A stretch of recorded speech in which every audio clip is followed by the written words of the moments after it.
Hi, and welcome to the Curling Show, the podcast that brings you interviews with the sport's top athletes and the people who shape the game.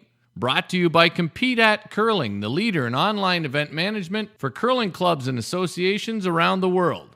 If you're tired of wasting your time and everyone else's time with paper-based registrations, or if you just want to make it easier for teams to sign up for your events and pay online, then visit competeat.com. That's compete-at.com and contact the people behind it. I've used Compete At to sign up for the Asham World Curling Tour Spiel in St. Paul. It was straightforward, and now that I've created a profile, I think it will be even easier the next time. I'm Dean Gemmelin. In this edition, we talk to a newcomer to the game with a very big job. The new CEO of the Canadian Curling Association, Greg Stremlaw. Welcome to the Curling Show. Thanks, Dean. Thanks for having me. Hey, I know you officially start the job on October 9th after you wrap up your responsibilities in the current position. You talked a lot about wanting to get back into sports. How long has a move back into sports associations been in the works for you? Actually, not all that long. I've been the CEO and executive director at the Chicopee Ski and Summer Resort for the last 5-6 years. So I'm definitely involved in sport and recreation. But ever since my departure at CODA, the Olympic Association out in Calgary, I've definitely had a strong urge to return back into a national sport federation and get involved, from a high-performance standard to an event standpoint to a grassroots development standpoint. And so when this opportunity came up, to be honest, my wife, myself, the family is very keenly interested in it. You know, Greg, I'd imagine my reaction to the news of your appointment was similar to the reaction of a lot of curling fans and competitors. Excitement about the possibility of someone from outside the game bringing new ideas, mixed with some trepidation that a person without any history in curling might not understand all that makes the sport so great. What would you say to people who may be feeling the same way that I am? Well, I'd say it's a very fair reaction. I'd say in response to that, I'm hopefully bringing a combination of both, although not, as I've gone on record many times, don't profess to be a high-performance athlete with regards to the sport of curling, but I am definitely a big fan. I'm a sport enthusiast through and through, and curling is so steeped in tradition and culture, and quite frankly, the way Canadians identify with it is extremely appealing to be involved with it. So I would say that wait for us to do some of our work and be patient, and I think they're going to see some great results. From the business end of it, again, I think the track record hopefully speaks for itself. We feel very excited by the opportunity. We've had some good successes with coming into organizations and turning things around, trying to right the ship, in particular from a financial standpoint. We're going to try and run the CCA like a business with sound financial practices. And to be honest, another cornerstone of what I'm going to be looking at is the team building aspect. We're going to do this as a team. There's no, I'm not going to be doing this alone. There's going to be a whole bunch of people that's going to take a lot of effort to turn the corner here. And we're going to open the lines of communication unlike they ever have been before. And that includes yourself, the media, et cetera, but also key stakeholders across the country, whether it's member associations or recreational athletes or the youth, you name it. I want to make sure that we're listening to everybody that's out there. Hey, speaking of listening, and you've mentioned in a previous interview on curltv.com that you want to have a more active, better relationship with the media. I had your predecessor on the show about a year ago, and I mentioned to him the online forums and wondered if he ever checked them out. And he said that he just didn't have time to be in all these internet chat rooms. I didn't tell him that there's really only maybe one, curlingzone.com, that he had to visit. Maybe two, and the Hack might not be a bad place to go.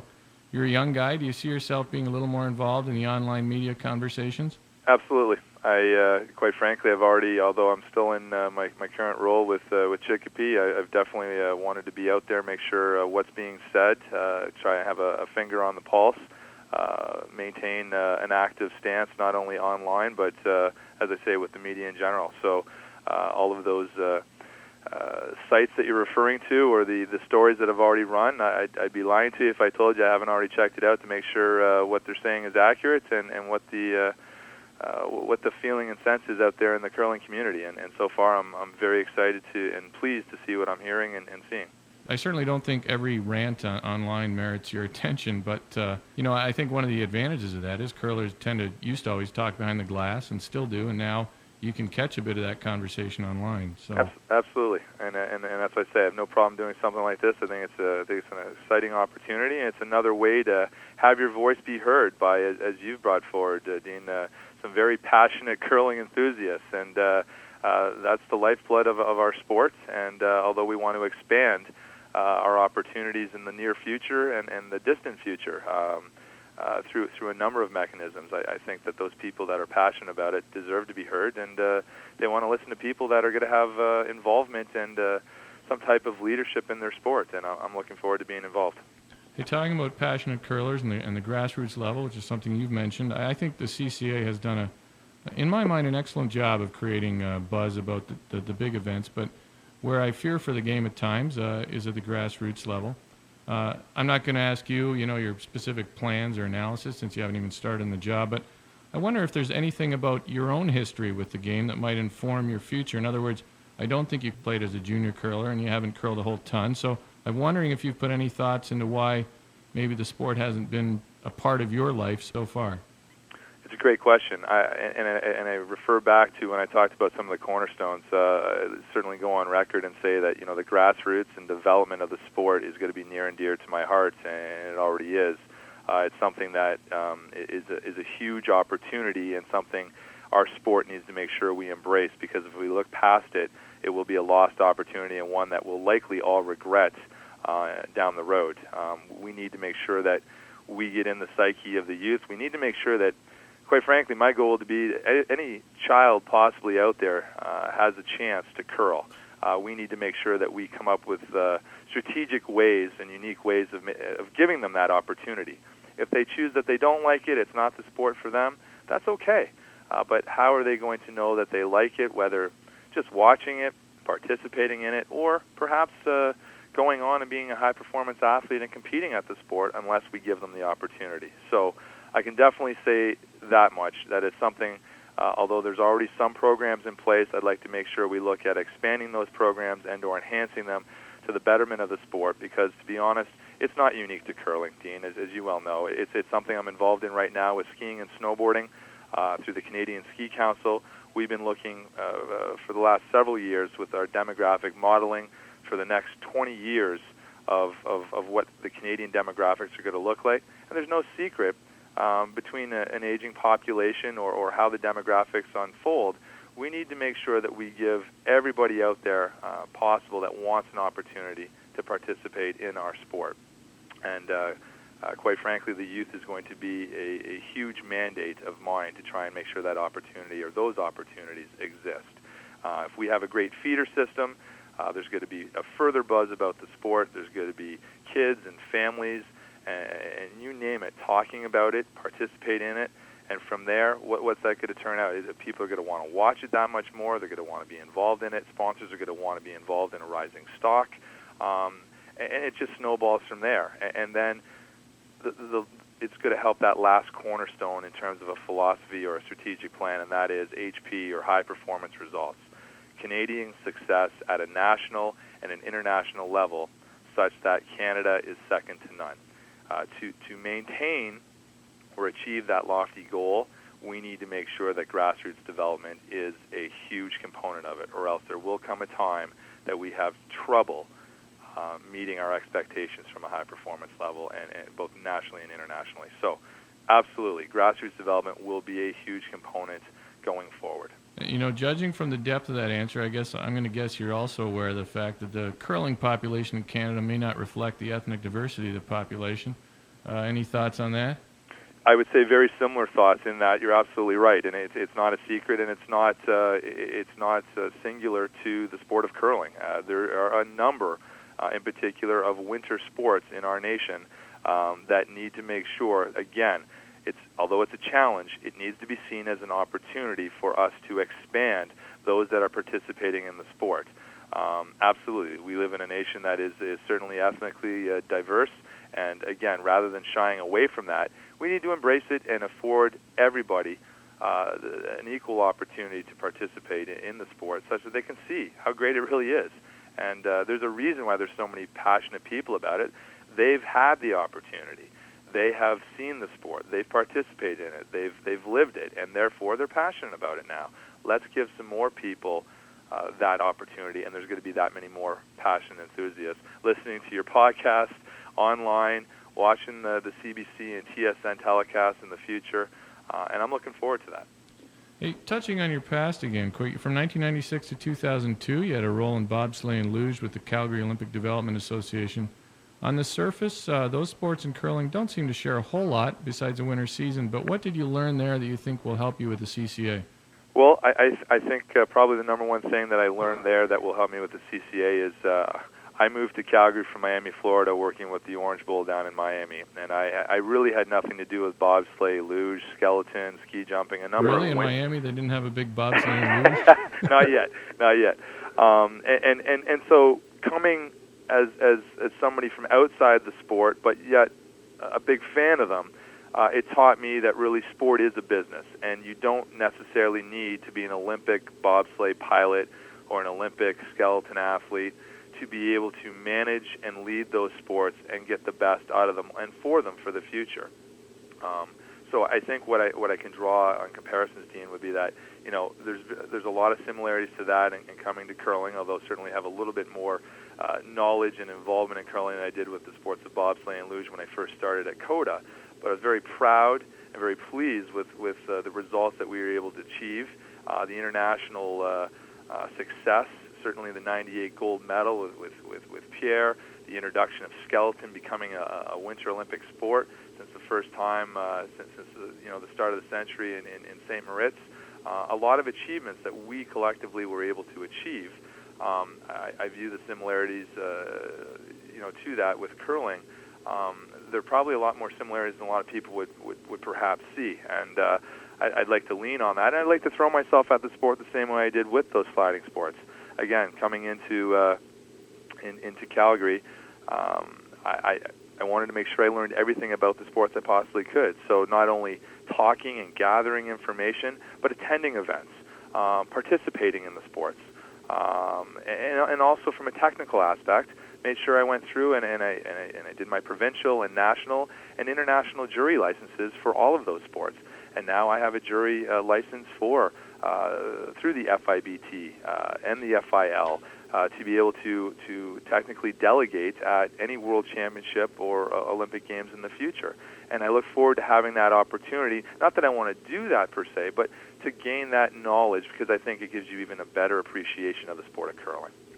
Hey, you'll be inheriting a new TV deal with TSN that lasts, in my mind, too long, until 2014. Does the length of that contract concern you at all? I don't think so. I think, again, although there's things, whether it's with the sport or television contracts, there's always going to be things that people feel are not the way they should be. Again, I'm back to the opportunity and the positive components of it. It's a deal, from what at first blush, my understanding is it runs from 2008 to 2014 with TSN and CTV specialty, including the Olympic telecasts. And with that, it's with a main media partner. The amount of time, which is the huge opportunity, that the sport of curling is going to be out there in primetime viewage, 150 to 200 hours a year, is what many winter sports, many sports, would kill to have. And I think we need to take a lot of solace in that. We need to be proud of that, and again, embrace the opportunity. Let's showcase our sport with the contracts coming forward that we've worked hard to establish, and work with our media partners again to help catapult it further into audiences across the country. So no, I wouldn't say that I view it as a negative at all. In fact, I'm very much looking forward to working with our media partners, TSN and CTV included. Yeah, well, being on TV is that much is certainly great for the game. I think, and it sounds like your energy might bring some new sponsors into the mix. So maybe I'll change my opinion on that in the future. Hey, last thing, we know curlers can be great complainers. As someone who loves the game and loves the people who play it, I don't think it's so much the personalities it attracts. I think it's the social nature of the sport. When you play a game, you sit around with another team afterwards, and naturally the talk turns to curling. With that in mind, will you be joining a club in Ottawa and curling in a regular league?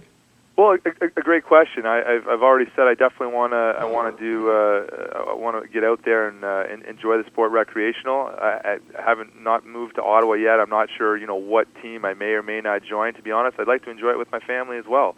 So I have a feeling that with the help of the CCA national staff and the people that are locals to the Ottawa area, I've already had some offers, to be honest, to come on out and have some fun. And I'm sure I'm going to take a number of those people up on their offers. And I'm looking forward to people that are in the sport that have been doing it for many years and are great curlers, teaching me a few tricks of the trade, such that perhaps in a number of years I might be able to show what I've learned.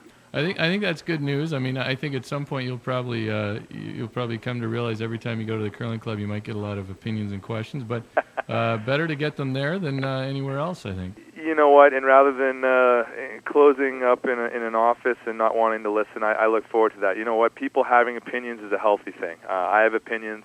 People that are out there in the sport have their opinions, and that's back to the opening the lines of communication. I think those opinions will be a lot better received, and they'll be a lot more tempered when people realize that they have somebody that's in the CCA that actually cares about what their feelings are, and that they need to be heard. And therefore, a lot of those opinions, I think, will start to be constructive, rather than necessarily seen as overly negative. I don't shy away from the fact that people have opinions. In fact, as I say, I welcome it. I think that people need to have opinions. If they don't, that means they're not talking about our sport. That means they stop caring. And once they stop caring, that's a very dangerous thing for the sport. So having a lot of people out there, coast to coast, talking about the sport and having feelings towards it, I think that's fantastic. Well, yeah, that all sounds great, Greg, and I like what I'm hearing. I finish these interviews with something I call the run back. I give you a topic, and you give me your thoughts in 1 to 3 words. Okay. Sound all right? Absolutely. Our shared hometown, Niagara Falls. Nothing but fond memories. Mixed doubles curling. Like what I see. Hey, you touched on this, the sport of skeleton. A lot of fun. Have you done that? You gone down head first? Absolutely. See, the head of the World Curling Federation talked about skeleton. He said if skeleton was another sport, then surely mixed doubles curling was another sport. So I kind of agree with that. I kind of would have pointed out two-man luge as one. Well, I was just going to say that you stole the words right out of my mouth, Dean. Two-man luges, I think. There you go. There's a good comparison that a lot of people can relate to, and I've certainly seen my share of two-man luge events around the world. Yeah, I mean, I've suggested to people on this show that we should just go for 8-man curling, where you got to carry someone on your back as you play. Maybe we'd get another medal. There you go. Hey, skiing in Cambridge, Ontario. Vertically challenged. Yeah, global warming doesn't help either, is it? That must have been a challenging position, to be honest. It's been challenging, but nonetheless, like curling, there's a lot of passionate skiers and snowboarders in the area. And although Ontario unto itself is vertically challenged, it's a great development location for people to get to know and learn the sport again. And that's been great. And I look forward to bringing some of that knowledge and enthusiasm to the sport of curling. Again, we here at Chicopee, we don't profess to be anything but vertically challenged, but we put through 250,000 people a year, and a lot of great skiers and snowboarders have learned and are members of our association here, including Kelly Vanderbeek on the national team, of which I'm sure most people will know will be no stranger to hopefully the podium in 2010. Interesting. And finally, your typical Tim Hortons order. Double. Good call. All right, Greg, I appreciate your time. I think I'm like a lot of curlers where I really do wish you the best, and I hope in a few years we're talking about you as the best leader the CCA's ever had. So good luck with the move and the new job, and we'll look forward maybe to talking to you again. Thanks very much for the kind words, Dean. I look forward to it very much myself. Take care. That's Greg Stremlaw on The Curling Show. Brought to you by Compete at Curling, the leader in online event management for curling clubs and associations around the world. CompeteAt.com is a big improvement over paper-based registration and makes it easy for teams to sign up and pay entry fees for events online. If you've ever chaired an event, you know what a hassle it can be to get entries completed and checks in the bank. Compete at Curling means a lot fewer headaches for the dedicated types who run bonspiels and playdowns. To find out more, visit CompeteAt.com. That's compete-at.com. Or visit thecurlingshow.com and click on the link to their site. Once again, thanks for listening. Enjoy some pudding. Don't you know it's hard for me to see things that I cannot find? How can I tell if it's a dream or just all in my mind?